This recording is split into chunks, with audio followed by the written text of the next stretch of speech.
Hai teman-teman semua, selamat datang dan selamat menyaksikan kembali pemaparan materi dari tim KTTA Tiramisu 2020.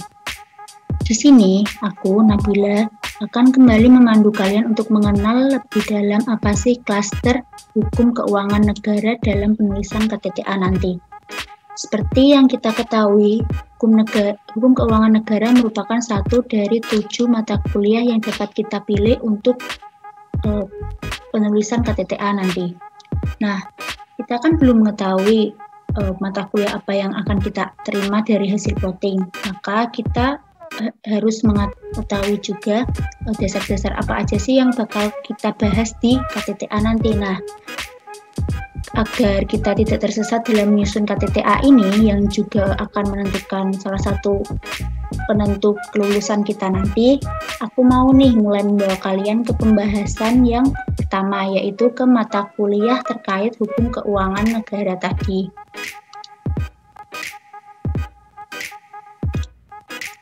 Nah, seperti yang kita ketahui dari namanya aja hukum keuangan negara, otomatis mata kuliah yang terkait dengan klaster ini tidak jauh dari hukum keuangan negara. Kita juga waktu semester 1 dapat pengantar pengelolaan keuangan negara atau PPKN. Walau di RPS sendiri kita tidak dapat PPKN ini tidak menjadi salah satu syarat untuk mengambil mata kuliah hukum keuangan negara. PPKN bisa menjadi dasar kita untuk menulis KTTA dengan mata kuliah hukum keuangan negara.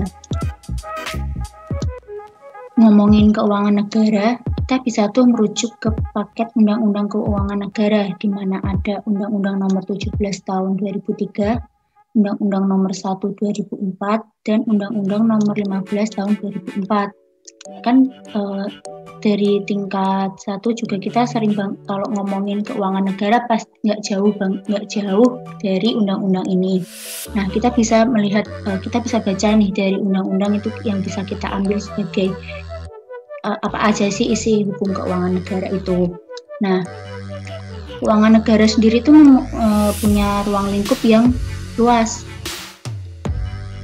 mulai dari hak dan kewajiban negara, misalnya utang, terus penerimaan dan pengeluaran negara, sama kekayaan negara. Nah, ini semua tuh bisa kita lihat juga di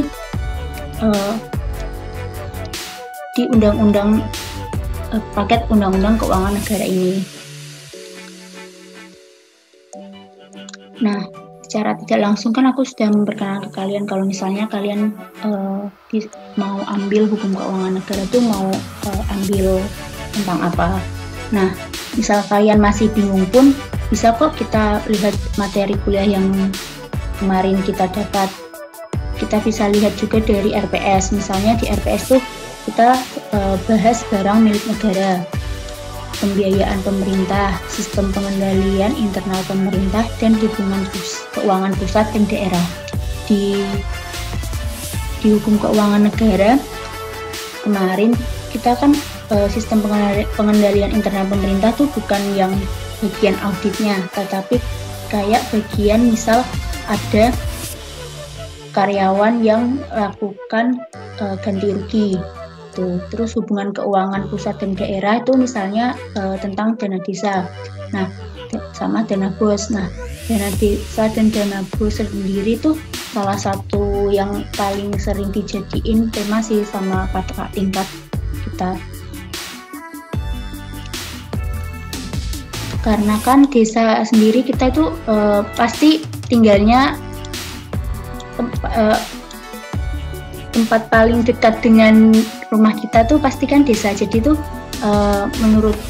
mungkin menurut banyak orang kita bisa dengan mudah mengambil data dari desa tempat kita tinggal. Nah, intinya juga hukum keuangan negara ini benar-benar jangan kalian lupakan saja. Walaupun kita sudah lewat semester 2. Nah, kenapa nggak bisa dilupakan aja guys? Karena ini menjadi bekal pengetahuan kita saat kita menyusun KTTA nanti. Kalaupun kalian lupa, bisa kok mulai lihat-lihat lagi perkuliahan semester 2 kemarin. Nah, setelah kalian tahu tentang mata kuliah terkait, besar harapan kami kalian bisa mendalami dan mereview lagi, jangan sampai ada yang lupa, karena ini merupakan ilmu yang harus kalian pegang dalam penyusunan KTTA nantinya agar kalian bisa lancar dalam pengerjaannya, terutama apabila kalian nanti mendapat plottingan mata kuliah hukum keuangan negara. Nah, mungkin cukup gitu aja pemaparan materi dari aku ini.